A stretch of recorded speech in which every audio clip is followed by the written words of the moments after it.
Salam sejahtera tuan-tuan dan perempuan yang saya hormati sekalian. Apa khabar? Sihat? Bagaimana tuan-tuan dan perempuan hari ini? Ada tak simptom-simptom yang membuatkan tuan-tuan dan perempuan merasa risau dengan COVID-19? InsyaAllah tak ada ya. Jadi jangan keluar daripada rumah, jangan kita bergerak ke mana-mana dalam saat sedang berlakunya wabak COVID-19 di seluruh tempat tuan-tuan dan perempuan. Dan bagaimana pula dengan video semalam dapat pencerahan, dah berkongsi dengan kawan-kawan. Jangan lupa kongsi dengan kawan-kawan ya tuan-tuan dan puan. Ajaklah keluarga tu duduk sekali, duduk mendengar, duduk sama-sama menonton untuk sambil berbincang jika ada bahan-bahan daripada video saya yang boleh memberikan satu nilai tambah dalam diri masing-masing. Dan saat tidak ada apa-apa yang nak dibuat tu, buat masa ni yang Korea tu pelan-pelan sikit ya. Janganlah sambung panjang-panjang yang Korea tu, okey. Ataupun cerita-cerita Hollywood tu ambillah masa dalam. Saya buat video tak sampai 1 jam tuan-tuan dan puan ya. Sampaikanlah pada sahabat-sahabat yang lain. Dan yang belum subscribe tu subscribe lah ya, supaya meriah. Saya nak ramai meriah dengan cerita-cerita akhir zaman ini, dan kita saling santai ya dalam waktu-waktu lockdown ni ya, dalam waktu kita sedang menghampiri penghujung kepada perjalanan alam semesta, dalam menghampiri perjalanan dunia yang penuh dengan begitu banyak cerita-cerita duka ya. Jadi kita nak bahagia, kita nak sentiasa rasa gembira dengan keluarga kita. Jadi apa kata kita mulakan dengan bertanya pada diri, iaitu soalannya mudah saja. Apa yang perlu dan apa yang boleh kita lakukan untuk menjadi sebahagian daripada masyarakat Imam Mahdi? Macam mana tuan-tuan dan puan? Kalau kita rasa begitu, Alhamdulillah, saya pun sama juga dengan tuan-tuan dan puan. Itulah saya daripada kecil, itulah niat saya pun. Saya nak menjadi sebahagian daripada masyarakat Imam Mahdi. Saya nak jadi sebahagian daripada orang yang dapat menyediakan air untuk Imam Mahdi kalau dia haus. Saya jadi masyarakat ataupun seorang pembantu beliau yang dapat berada bersama beliau, mencatat apa yang beliau ingin sampaikan kepada sesiapa. Itulah yang saya impikan tuan-tuan dan puan. Jadi bagaimana tuan-tuan dan puan? Setakat mendengar video saya daripada minggu lepas ya, dan dia dah masuk hari yang keempat untuk tajuk yang berkait dengan halangan dan cabaran Imam Mahdi. Terbuka tak rasanya untuk paling tidaklah tak saya kata 100%, 10% pun cukup lah. Ingin ada datang rasa ingin melakukan satu perubahan, hijrah diri kepada perjalanan yang akan menyatu padukan kita. Bagaimana tuan-tuan dan puan? Boleh ya? Jadi kita sambung pula pada hari ini kisah yang seterusnya. Semalam telah saya jelaskan kepada tuan-tuan dan puan bagaimana fasa yang ketiga telah pun ditempuh oleh Imam Mahdi, iaitu fasa dia mencari kawan-kawan dia mencari kekuatan di kalangan sahabat-sahabat yang menyokong beliau, sahabat yang dapat membantu beliau dalam usaha beliau menjalankan amanah Allah Subhanahu Wa Taala di atas muka bumi. Kerana beliau adalah seorang yang memiliki kapasiti yang sangat luas tuan-tuan dan puan dari segi aspek ilmu. Beliau ada kepandaian, beliau memiliki ilmu yang Allah berikan kepada beliau, tetapi bukan dengan cara mimpi ya, bukan cara tengah tidur bangun-bangun terus jadi pandai. Jadi beliau telah memposisikan dirinya dalam fasa yang ketiga dengan sahabat-sahabat. Dia kena cari sahabat-sahabat. Dia ada memiliki begitu banyak pengetahuan, tapi bukanlah dengan cara dia dapat pengetahuan tu mimpi ke, tengah tidur dapat ilmu tu, bangun-bangun pagi dia jadi macam Superman. Bukan macam tu. Dia melalui proses tu tadi, sebagaimana yang saya telah jelaskan daripada fasa yang pertama, fasa yang kedua, fasa yang ketiga. Dia bertemu dengan sahabat-sahabat, lalu beliau sampaikan kepada kalangan sahabat-sahabat dia Jadi bila disampaikan kepada kalangan sahabat-sahabat dia, itu yang saya ceritakan semalam, dia sebenarnya mencari siapakah di antara sahabat-sahabat dia yang dapat menyokong beliau. Kerana beliau perlukan pembantu-pembantu. Dia ada 2 tangan, tuan-tuan dan perempuan, 2 kaki. Macam mana dia nak angkat barang yang lebih banyak kalau hanya dia sendiri saja? Itu contoh. Dia punya metafor dia, contoh dari segi proses falsafahnya, dari segi aspek pemahaman analoginya. Dia perlukan tangan yang banyak. Maka tangan yang banyak ini untuk memudahkan tugasan yang perlu diselesaikan. Tetapi hanya sekelompok kecil sahaja sahabat-sahabat beliau yang menerima beliau sebagai Imam Mahdi. Itu yang akhirnya dalam kisah baginda Rasulullah SAW, beliau ditentang oleh yang lain-lain, sahabat-sahabat dia yang lain-lain. Dan daripada situ beliau telah pun membawa diri beliau hijrah daripada kampung halaman, yakni di Mekah. Beliau berhijrah ke Madinah, tempat yang asing daripada beliau, jauh daripada keadaan di mana beliau ada kebiasaan. Macam kita lah, kita dah biasa kat kampung kita, tapi kita pergi kampung yang baru, tempat yang jauh daripada tempat kebiasaan kita. Itu yang berlaku kepada Imam Mahdi dengan sahabat-sahabat yang menyokong beliau hijrah. Bila beliau berhijrah daripada Mekah ke Madinah bersama dengan Abu Bakar As-Siddiq. Maka hari ini ingin saya sambung sekali lagi cerita tentang masyarakat. Bagaimana berlaku proses tentangan daripada masyarakat? Bagaimana berlakunya proses yang menyebabkan masyarakat itu tidak dapat ditolak hakikat adanya cabaran yang besar yang perlu dihadapi oleh Imam Mahdi. Sebagaimana saya ceritakan semalam, sembunyi-sembunyi pada peringkat yang pertama. Selepas itu beliau keluar daripada tempat persembunyian setelah bersama dengan sahabat-sahabat yang sependapat, yang seiman, yang dapat mendukung apa juga pernyataan beliau, lalu disampaikan kepada masyarakat umum, sampaikan kepada masyarakat terbuka. Maka masyarakat akan menjadi tantangan yang besar pula kepada Imam Mahdi, sebagaimana tantangan yang besar kepada baginda Rasulullah SAW saat beliau keluar daripada rumah bersama sahabat-sahabat yang lain menyatakan keimanan kepada Allah Subhanahu Wa Taala dan kebenaran Islam. Tuan-tuan dan puan-puan yang saya hormati sekalian, apabila kita bercerita tentang masyarakat, maka masyarakat ini ada berbagai-bagai kelompoknya. Ambil pada skala yang besar, ambil pada skala yang luas, itu akan saya ceritakan pada peringkat yang seterusnya, pada peringkat halangan dan cabaran bagi peringkat negara, kemudian peringkat dunia, dan kemudian pada peringkat yang terakhir, alam semesta. Namun apa yang ada pada hari ini, penceritaan kita pada hari ini akan menumpu kepada masyarakat yang ada dalam lingkungan beliau terlebih dahulu. Dia ada radius dia, ya tuan-tuan. Kalau kita letakkan satu, buat ujian ya, sebab tu sikit sebanyak sains ni janganlah kita kata perkara yang kita tak pandai. Kita kata sains ni kita tak tahu, kita bukan ahli sains, kita ni bukan orang sains, saya orang seni, saya ni orang yang lemah matematik, kita ni lemah dari segi fizik dan sebagainya. Jadi kita takut dengan sains. Jadi ramai yang mengatakan sains itu susah.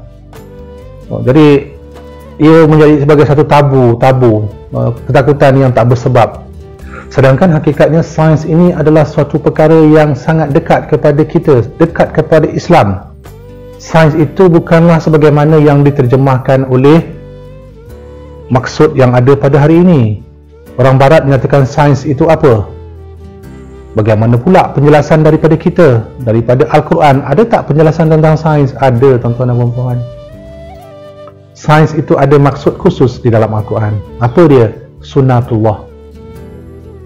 Ada dalam Al-Quran. Rujuk dalam ayat tu. Apabila sunnatullah itu tidak akan mampu diubah oleh mana-mana pihak sampai bila-bila. Sesuatu yang tidak akan mampu digantikan dengan apa juga perkara-perkara yang lain, dia kekal dengan hukumnya yang sama. Sunnatullah. Maka itulah sains berdasarkan alam teologi, berdasarkan kajian saya daripada Al-Quran. Maka kita ambil sains alam teologi. Kita ambil sains Al-Quran, jangan ambil sains Barat. Kalau tuan-tuan dan puan-puan masih nak berpegang pada sains Barat, itu tak dapat nak saya halang. Tetapi untuk memahamkan hubungan kita dengan Imam Mahdi, kita kena kembali kepada sains daripada perspektif dari segi maksud yang dibawa oleh baginda Rasulullah sallallahu alaihi wasallam melalui Al-Quran.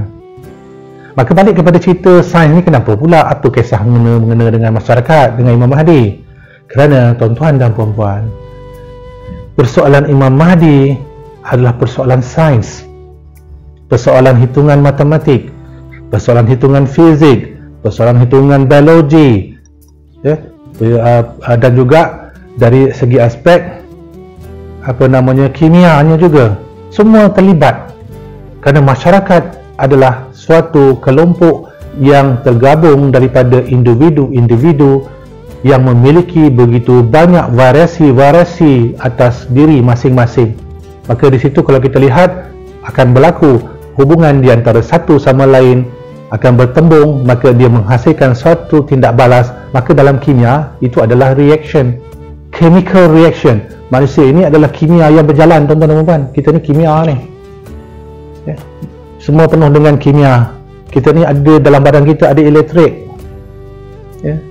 Otak kita ni sebenarnya sedang saya bercakap, sedang tuan-tuan sedang menonton video ni, dalam ni peti menyambar, berapi, meletup macam bom atom, macam bom nuklear ada dalam kepala kita ni tadi. Tapi pada skala di dalam otak kita saling berpancar-pancar neuron-neuron yang ada ini tadi, yang menghubungkan satu neuron kepada satu neuron, yang mana diterima oleh kajian-kajian saintis-saintis hari ini. Ada 100 bilion neuron yang di dalam otak manusia contohnya. Jadi dia saling terpancar dengan gerakan elektrik. Jadi dalam badan manusia ada elektrik, fizik dah ada di situ. Kemudian setiap perkara dalam tubuh badan juga ada hitungan-hitungan dia, matematik di situ. Dan kita ni biologi, tuan-tuan dan puan-puan. Maka tidak boleh kita katakan kita tidak ada kena-mengena dengan sains, kita tidak ada kena-mengena dengan biologi, kita tidak ada kena-mengena dengan perkara-perkara yang kita katakan sains. Manusia adalah sains, maka dia kena berjalan dengan sains, kerana sains adalah sunnatullah. Maka begitulah hubungan Imam Mahdi dengan masyarakat adalah sains ataupun sunnatullah yang perlu beliau tempuhi, yang perlu beliau lalui sebagai reaction dia yang paling hampir. Tindak balas dia yang paling hampir dari segi kimia adalah dengan masyarakat yang paling hampir dengan beliau. Bagaimana maksudnya di sini, tuan-tuan dan puan-puan? Kita melihat persoalan apa bangsa Imam Mahdi. Adakah bangsa Imam Mahdi bangsa Arab sebagaimana yang berlaku kepada baginda Rasulullah SAW? Beliau daripada bangsa Arab. Jadi halangan, cabaran masyarakat pada beliau adalah, yang pertama, dia tak ada halangan ataupun cabaran daripada bangsa Eropah, bangsa Cina, bangsa lain, tapi bangsa dia sendiri. Dia kena hadapi bangsa dia dulu, dia kena hadapi masyarakat dia dulu. Selepas dia melepasi peringkat sahabat dia, maka dia kena pergi kepada masyarakat dia daripada kalangan bangsa dia sendiri. Jika dia datang daripada bangsa India, maksudnya Imam Mahdi daripada bangsa India, maka bangsa India terlebih dahulu yang perlu dia perbetulkan, yang perlu dia perkemaskan menjadi bangsa ataupun menjadi masyarakat Imam Mahdi. Jika Imam Mahdi ini, tuan-tuan dan perempuan, datang daripada bangsa Cina, maka kita kena terima hakikat dia adalah Imam Mahdi bangsa Cina. Kerana jika itu yang Allah pilih, maka kita kena terima hakikat tersebut. Dan Imam Mahdi, dia tidak akan datang kepada kita dulu, dia kena pergi pada bangsa dia dulu. Dia kena selesaikan masalah pada bangsa dia, menjadi Imam Mahdi kepada masyarakat dia.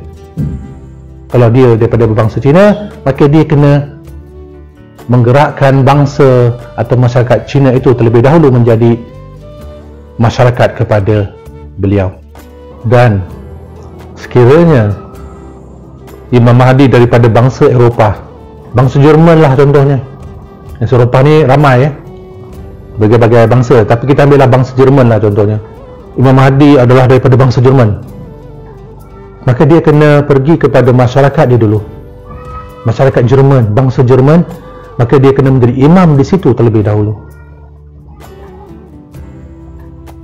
Kalau dia berbangsa Jawa, ni orang Jawa suka lah ni kalau saya sebut macam ni, buat bangsa dia jadi Imam Mahdi. Tak gitu, ada yang melompat dah Jawa. Di Malaysia ramai Jawa bangsa Jawa lah menjadi bangsa pilihan oleh Allah Subhanahu Wa Taala, menjadikan sebagai nukleus kepada tapak untuk Imam Mahdi. Maka dia kena perbetulkan dulu bangsa Jawa, dia kena bawa bangsa Jawa ni menerima hakikat bahawa dia Imam Mahdi terlebih dahulu, tuan-tuan dan puan-puan. Dan sekiranya Imam Mahdi juga datang daripada bangsa Melayu, ni bersoraklah pula Melayu, orang Melayu jadi Imam Mahdi. Ini tak habis-habis tentang kita nak bawa lagi sikap-sikap sikap-sikap asabiah, ada orang kata berpuak-puak. Kita kena ada penjelasan secara khusus. Saya bawa contoh-contoh sebab kalau saya sebut satu bangsa, nanti bangsa yang lain pula terasa hati. Jadi banyak sangat bangsa, saya bagi contoh saja. Jadi kalau bangsa Melayu pula, maka dia kena pastikan dia menjadi imam kepada masyarakat Melayu terlebih dahulu. Tuan-tuan dan puan-puan yang saya hormati sekalian, pada saat baginda Rasulullah sallallahu alaihi wasallam hadir kepada bangsa beliau, hadir kepada masyarakat Arab, satu masyarakat, satu bangsa yang tidak ada dalam peta peradaban tamadun pada saat itu. Yang pada saat itu bangsa Parsi, bangsa Yunani yang memiliki kehebatan bangsa Egypt contohnya sebelum itu lagi dari segi aspek peradaban. Bangsa Arab, mana bangsa ni? Apa bangsa ni? Tak ada dalam senarai yang akan lahirnya seorang pemimpin agung kepada umat manusia. Lahirnya baginda Rasulullah dalam bangsa Arab. Tuan-tuan dan puan-puan, kenapa saya membawa topik begini? Kerana ini untuk saya bawakan fakta untuk tuan-tuan dan puan-puan berfikir secara rasional. Tunggu buku saya, namanya buku tu Perinol, Pemikiran Rasional. Suruh kita berfikir secara rasional. Maka Al-Quran dah ada, tuan-tuan dan puan-puan. Dia suruh kita berfikir. Allah suruh kita berfikir atas setiap perkara yang berlaku, khususnya yang berlaku kepada baginda Rasulullah SAW. Apabila beliau diturunkan, beliau dinaikkan derajatnya daripada bangsa Arab, penentangan itu berlaku kepada beliau daripada seluruh bangsa-bangsa yang lain, khususnya bangsa Yahudi. Kerana mereka menyatakan bukan patut datang daripada bangsa Arab. Apa yang ada pada bangsa Arab? Orang padang pasir, orang duduk dalam tengah-tengah panas, bela kambing, bela unta, nak jadi pemimpin dunia. Macam mana tu? Kerana dia kata semua para nabi, para rasul adalah daripada Bani Israel sebelum tu. Tiba-tiba datang pula satu daripada luar, daripada lingkungan itu tadi. Ni cerita ni saya akan perincikan esok lah ya, sebab ini peringkat negara, belum lagi masuk peringkat tu. Buat hari ini saya nak ceritakan tentang bangsa, sebab nak memberikan satu fakta, memahamkan tuan-tuan dan puan-puan. Untuk Imam Mahdi menjadi pemimpin, bukan terus jadi pemimpin dalam satu malam. Perjalanan sangat-sangat kompleks. Maka dia kena pergi dulu mencari bangsa dia terlebih dahulu, kena perjelaskan kepada bangsa dia kenapa dia dipilih oleh Allah Subhanahu Wa Taala untuk meletakkan posisi sebagai pemimpin kepada yang lain selepas itu. Itu kena pergi pada bangsa dia dulu. Selagi bangsa dia, masyarakat dia tidak dapat dia selesaikan sebagaimana yang berlaku dalam peringkat sahabat, maka beliau tidak akan ada kapasiti untuk bergerak ke depan lagi. Kita bercerita Imam Mahdi pemimpin dunia. Kita cerita dia akan merubah dunia. Kita dengar macam-macam kisah wasi-wasi di dalam berbagai-bagai penjelasan oleh ilmuwan-ilmuwan yang lain. Imam Mahdi akan datang mengamankan dunia, Imam Mahdi akan datang menyelesaikan dunia. Ya, macam mana nak selesaikan dunia? Ceritakanlah. Ceritakan macam mana nak selesaikan masalah dunia tu. Kalau dia tidak dapat menyelesaikan masalah yang ada di dalam kampung dia dulu, contohnya, dia kena tunjukkan dulu kapasiti dia pemimpin kepada sebuah masyarakat. Barulah ada cerita kapasiti itu dia naik, baru dia boleh memimpin sebuah negara. Kemudian barulah dia memimpin seluruh dunia. Ada peringkat dia, tuan-tuan dan puan-puan, bukan terus melompat tiba-tiba duduk daripada dua belah bangunan, turun dia, tiba-tiba dia boleh memimpin dunia. Jangan ambil kisah-kisah kayangan, jangan ambil kisah-kisah dongeng-dongeng yang tak ada kena-mengena dengan Al-Quran. Memanglah sedap dengar ceritanya asyik sangat, asyik masuklah kalau orang yang suka bercerita tentang lazat sana, lazat sini, terbang sana, terbang sini. Hakikatnya balik pada practicality, tuan-tuan dan puan-puan. Al-Quran itu praktikal, baginda Rasulullah itu praktikal. Maka balik kepada cerita ni tadi, pasti Imam Mahdi datang daripada bangsa sebagaimana kisah yang datangnya Rasulullah SAW, bangsa yang tidak ada di dalam nama yang diletakkan di dalam ramalan tukang ramal yang hebat-hebat pada zaman itu.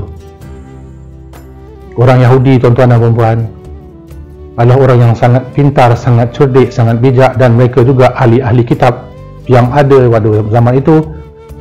Semua menantikan dan meyakini bahawa akan datang seorang pemimpin yang akan membentuk dunia, tetapi mereka tidak dapat menerima hakikat dia datang daripada bangsa atau masyarakat yang tidak ada dalam senarai yang mereka ramalkan. Mereka cuba fikir kat sini, rasa-rasanya tuan-tuan dan puan-puan beramalkan yang daripada bangsa apa? Yang sangat-sangat famousnya, yang sangat-sangat tersohor dengan macam-macam sumber, macam-macam kitab. Bangsa apa sebenarnya Imam Mahdi? Kalau salah pilih bangsa, kita akan ikut Imam Mahdi yang berbangsa, bukan kepada bangsa yang akan menjadi imam yang sebenarnya. Jadi tuan-tuan dan puan-puan sekalian, Rasulullah SAW dipilih daripada bangsa yang tidak ada dalam senarai tukang ramal, fortune teller. Maka Imam Mahdi akan datang daripada bangsa yang tidak ada dalam senarai fortune teller, tidak ada dalam senarai tukang ramal yang bersepah-sepah di dunia pada hari ini. Kenapa saya kata tukang ramal? Bila tidak berpegang kepada Al-Quran, mereka itu semua adalah tukang-tukang ramal yang bersangka mereka itu benar. Rasa-rasanya boleh kenal ya siapa mereka. Jadi saya ni dalam masa saya bercakap bisa menyucuk, bisa sangat rasa kat sini. Siapa yang makan cili, dia yang terasa pedas. Bila terasa pedas, cepat-cepat cari air tuan-tuan dan puan-puan. Jadi siapa juga yang terasa ditikam-tikam, sakit, merobek-robek hati dia, maknanya cepat-cepat rujuk Al-Quran. Tengok balik semula Al-Quran, jangan marah kasih. Kau nak marah-marah pada Al-Quran ni, sebab Al-Quran yang cakap macam tu, saya sampaikanlah. Jadi masyarakat ini akan jadi satu masyarakat yang akan dipimpin oleh Imam Mahdi. Apabila Imam Mahdi datang, dia ada dalam satu kelompok masyarakat, dan masyarakat ini adalah masyarakat sebagaimana kisah masyarakat zaman jahiliyah. Kerana pada masyarakat ini, yakni pada zaman Imam Mahdi, masyarakat yang jahil sebagaimana jahilnya masyarakat waktu zaman baginda Rasulullah SAW. Jahil satu perkara, fasiknya mereka lagi satu perkara, munafiknya mereka juga lagi tambah dia, yang penuh dengan hasad dengki, yang penuh dengan perkara-perkara yang mungkar, yang sentiasa merasakan diri dia benar, sombong pakaian dia, dan berbagai-bagai lagi elemen-elemen yang ada pada masyarakat itu. Maka itulah halangan yang perlu dihadapi oleh Imam Mahdi untuk menegakkan semula perjalanan Islam di atas muka bumi. Apa pentingnya cerita ni sebenarnya? Apa yang saya nak sampaikan, tuan-tuan dan puan-puan? Kerana dia perlu memimpin satu bangsa, dia kena menjadi pemimpin kepada masyarakat terlebih dahulu sebelum nak bercerita tentang memimpin dunia, tuan-tuan dan puan-puan. Dia akan diambil sebagai pemimpin kepada masyarakat. Daripada situ barulah dia akan diangkat oleh masyarakat untuk memimpin sebuah negara. Dia akan membina sebuah negara yang akan menyatukan padu semua masyarakat di dalam suatu wilayah atau satu negara yang besar. Kemudian daripada situ baru dia akan, daripada negara itu tadi akan dibesarkan lagi untuk menjadi sebuah pemerintahan empire daripada Masyrik sampai ke Maghrib. Dia akan menjangkau 3/4 dunia dalam masa yang sepantas kilat menyambar waktu hujan turun, untuk kita memahami bagaimana lajunya kebenaran itu menolak kebatilan.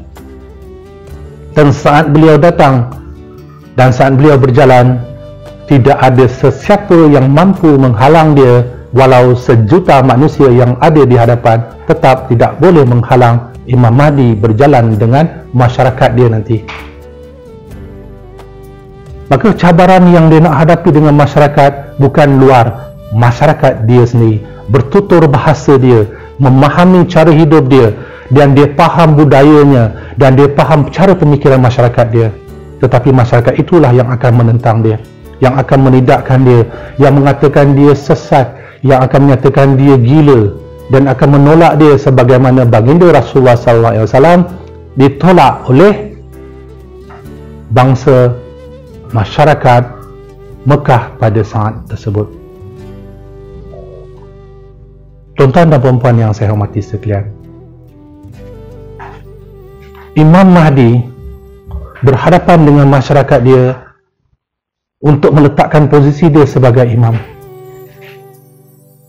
Bila dia bercakap, maka dia akan dikatakan sesat.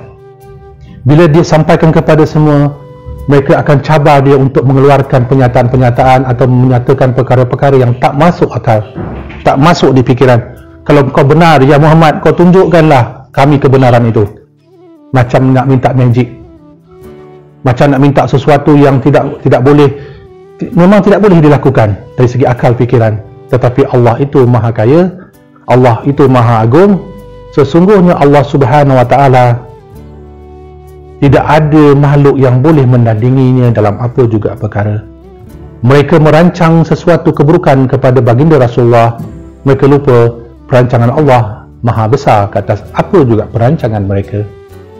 Mereka gagal, mereka tidak mampu menghalang perjalanan baginda Rasulullah SAW, sehinggalah pada hari ini lafaz La ilaha illallah Muhammadar Rasulullah bersebar dan berada di seluruh pelosok dunia. Maka begitulah tuan-tuan dan perempuan yang berlaku sama kepada Imam Mahdi, dalam beliau mencorakkan, dalam beliau berjalan mencerna keilmuan berdasarkan kepada Al-Quran dan apa yang dibawa oleh junjungan besar Nabi Muhammad SAW, balik kepada masyarakat dia yang kecil terlebih dahulu.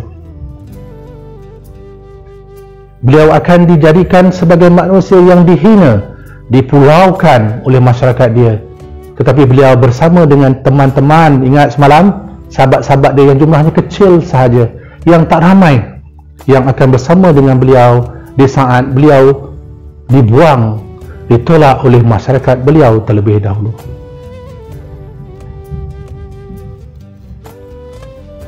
Beliau akan dibuang sebagaimana berlakunya kepada semua para nabi, para rasul dengan kaum-kaum mereka.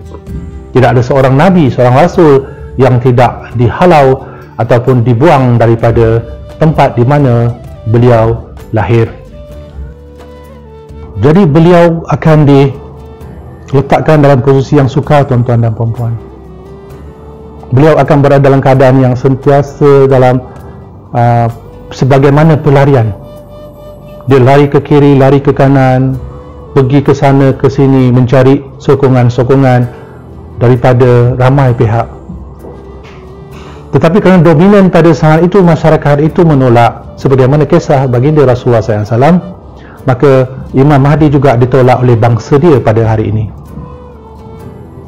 Carilah mereka yang telah ditolak oleh bangsanya sendiri dan telah ada fakta, bukti menyatakan dia dah ditolak, bukan ditolak dengan perkataan. Cari fakta-fakta yang khusus. Maka itulah sosok yang akan menjadi pemimpin kepada masyarakat tersebut untuk dinaikkan menjadi pemimpin di akhir zaman. Tuan-tuan dan puan-puan yang saya hormati sekalian, perjalanan adalah suatu proses yang penuh dengan liku-liku kehidupan. Perjalanan Imam Mahdi di dalam beliau menegakkan Islam di akhir zaman bukan cerita dongeng, bukan cerita kisah untuk penglipu lara disampaikan di dalam mana-mana majlis, bukan di dalam mana-mana acara menceritakan sebagaimana cerita yang akan menghayalkan manusia dengan kisah-kisah hebat. Kisah perjalanan Imam Mahdi bersama masyarakat dia adalah kisah yang sangat sedih, tuan-tuan dan puan-puan. Penderitaan bagaimana yang berlaku kepada baginda Rasulullah SAW sewaktu beliau menyampaikan kepada masyarakat dia di kota Mekah. Dia dipulaukan apabila wafat, apabila meninggal dunianya isteri beliau, yakni Siti Khadijah, dan meninggalnya datuk beliau. Baginda Rasulullah tidak memiliki sesiapa melainkan sahabat-sahabat yang terdekat sahaja yang dapat menghiburkan hati dia, menjaga dia pada saat masyarakat yang ada di sekeliling dia telah pun menolak dia secara total, menolak beliau yakni Rasulullah secara mutlak, malah ingin dibunuhnya baginda Rasulullah SAW.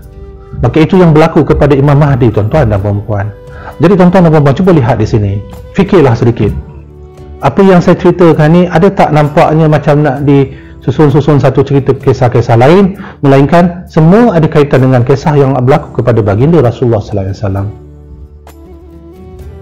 Ia berlaku dengan jelas, ia berlaku dengan tepat, tidak ada satu benda pun yang jalan shortcut, tidak ada bypass, tidak ada sesuatu yang berlaku dengan tiba-tiba satu malam menjadi seorang pemimpin. Dia melalui peringkat ini, tuan-tuan dan puan-puan. Susah senang kena ada. Menjadi seorang pemimpin kepada masyarakat, dia kena ada di dalam kalangan masyarakat. Sama ada masyarakat itu terima beliau atau tidak terima beliau, itu bukan persoalannya, tetapi beliau kena menempuh masyarakat tersebut. Beliau kena berada dalam masyarakat dia sendiri terlebih dahulu. Dia tak boleh pergi, Melayu tak nak terima dia. Kalau dia sebagai Imam Mahdi dalam kalangan Melayu, dia kena cari bangsa lain. Tak boleh, tuan-tuan dan puan-puan. Kalau dia daripada bangsa Arab, orang Arab tak mau terima dia, maka dia akan lari cari bangsa lain pun tidak boleh, tuan-tuan dan puan-puan. Dia kena terima hakikat dan dia kena melalui perjalanan, sama ada dia terima atau ditolak oleh bangsa dia. Itulah realiti yang dia kena ambil. Kerana dengan itu barulah dia dapat memposisikan diri dia sebagai Imam Mahdi kepada masyarakat. Yang tolak atau yang terima, itu adalah asam garam kepada kehidupan beliau. Kerana pasti semua datang berpasang-pasang. Walaupun begitu, tuan-tuan dan puan-puan, saya katakan majoriti dominan akan menolak dia.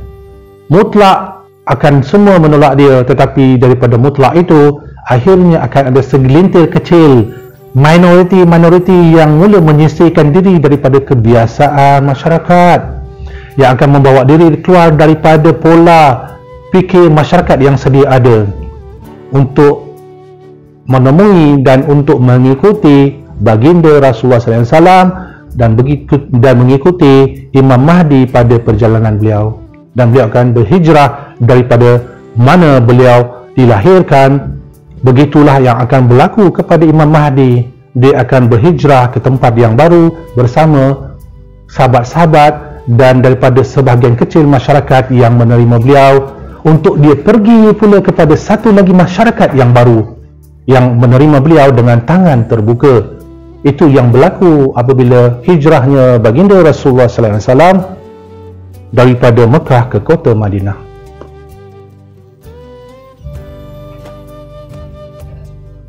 Muhajirin dan Ansar bersatu padu. Orang-orang di Madinah, masyarakat Madinah menadah tangan atas cerminan Rasulullah SAW sebagai pemimpin di tempat yang baru.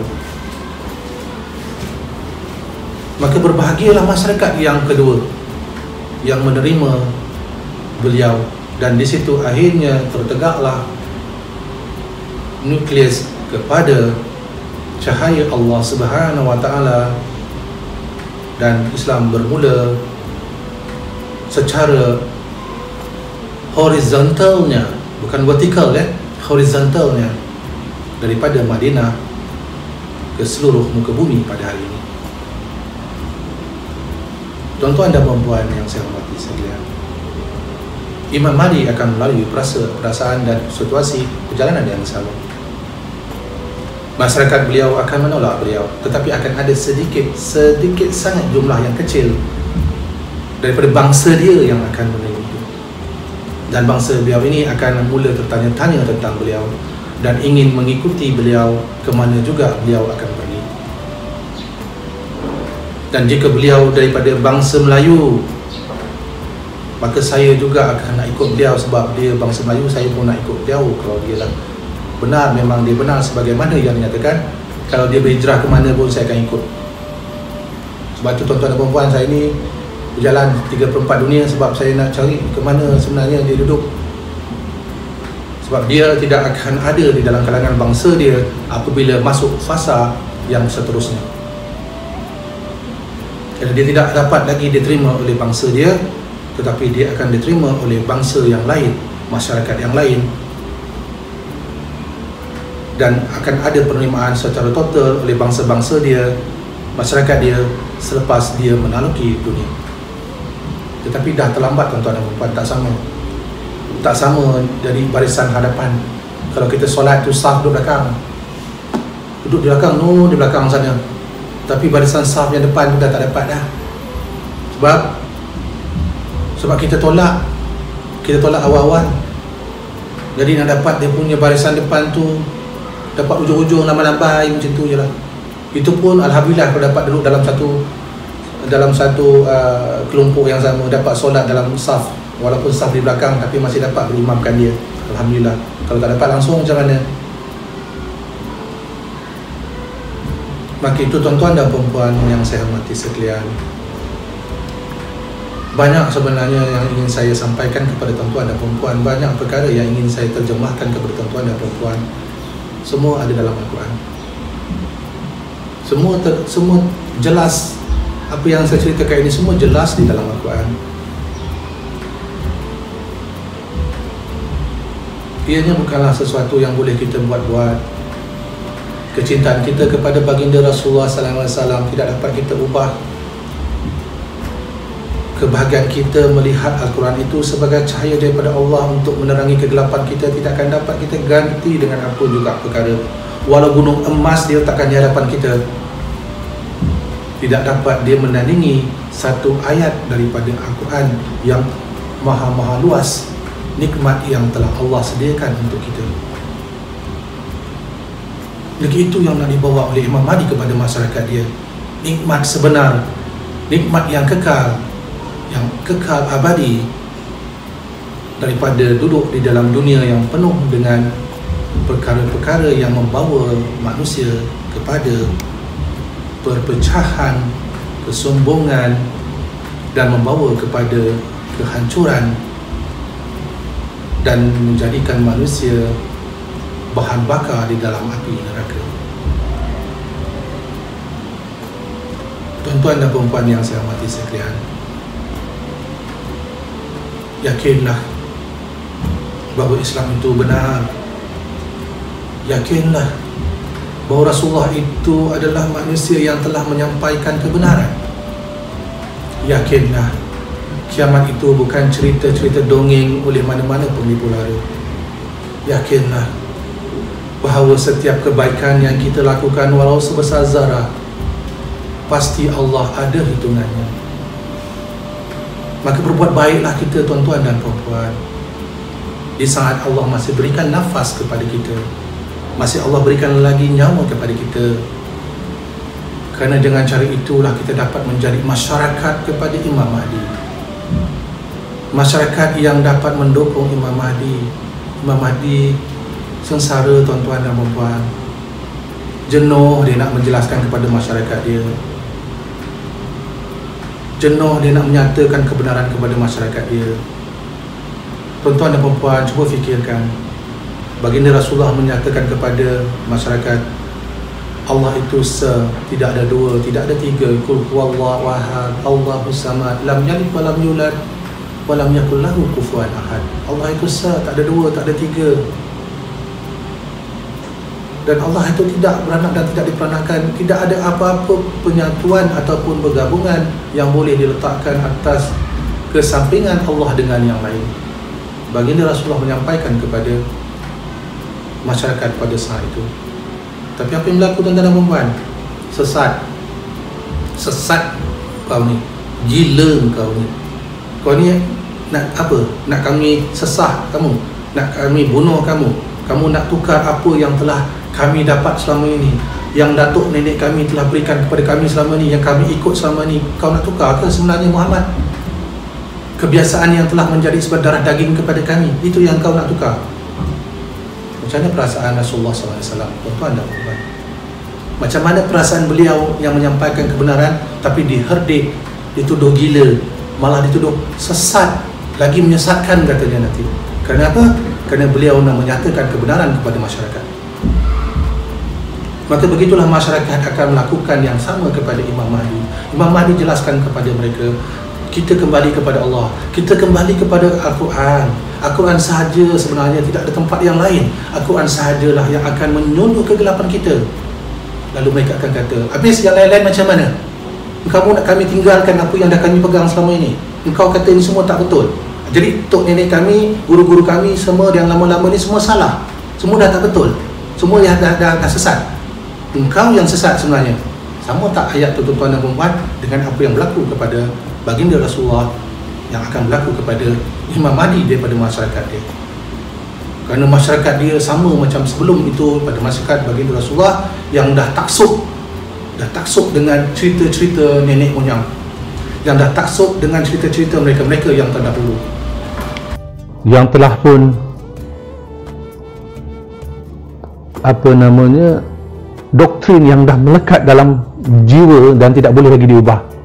Dah biasa katanya dengan cara yang diamalkan selama ini. Maka itulah tuan-tuan dan puan, Imam Mahdi akan menempuh suasana yang sama. Bangsa dia akan sukar untuk diubah kerana masing-masing dah akan katakan ianya adalah sesuatu yang telah lama menjadi ikutan kepada mereka. Ikutan yang tidak lagi ada upaya untuk mereka tolak. Kerana apa? Kerana semua masyarakat majoritinya telah pun menggunakan cara yang sama. Jadi itulah yang katakan pada peringkat semalam dan sebelum ini, dia akan datang sebagaimana orang asing, macam makhluk asing dalam masyarakat dia. Masyarakat akan menolak dia kerana melihat apa pandangan beliau adalah pandangan yang tidak boleh dimasuk dalam persoalan yang sedia ada. Maksudnya kehidupan yang sedia ada tidak boleh digunakan sebagaimana yang berlaku kepada baginda Rasulullah SAW. Tuan-tuan dan puan yang saya hormati sekalian, bagaimana dengan pencerahan saya pada hari ini? Saya harap dan saya sentiasa memohon kehadrat Allah Subhanahu Wa Taala agar semua yang kita sama-sama explore ataupun sama-sama kita diskusikan tentang topik yang sangat sebenarnya sangat berat untuk kita hadam kalau tanpa kita memiliki kekuatan, keyakinan dan keimanan kita kepada Allah Subhanahu Wa Taala sebenar-benarnya. Sangat sukar dia tuan-tuan dan puan. Membawa kisah masyarakat Imam Mahdi juga agak sukar untuk saya terjemahkan dengan hanya berkata-kata. Saya sentiasa memastikan saya memegang Al-Quran. Saya sentiasa memastikan saya letakkan ke dada saya. Saya peluklah Al-Quran ini serapat-rapatnya kerana saya takut tuan-tuan dan puan, saat saya terlepas daripada Al-Quran, saya akan jadi manusia yang keluar daripada bangsa yang telah menjadi sebagai satu titipan kepada kita umat manusia di akhir zaman, yakni bangsa Imam Mahdi. Maka tuan-tuan dan puan, sekali lagi, apa kata? Kita bawalah, peganglah, kasihilah, cintailah Al-Quran dalam hidup kita, kerana bangsa Imam Mahdi adalah bangsa ataupun masyarakat yang akan menjunjung Al-Quran, bukan hanya letak atas kepala sebegini, bukan dia hanya membaca menjadikan dia indah dengan lagu-lagunya semata-mata untuk menyedapkan halwa telinga, tetapi bangsa Imam Mahdi, masyarakat Imam Mahdi ada Al-Quran di dalam dadanya. Assalamualaikum, salam sejahtera tuan-tuan dan puan. Kita bertemu lagi dan jangan lupa sekali lagi subscribe ya. Yang dah tengok tu subscribe, yang belum subscribe tu tolong subscribe dan beritahu kepada kawan-kawan yang lain. Kita bertemu lagi pada episod yang seterusnya. Salam daripada saya, Masa Bayu.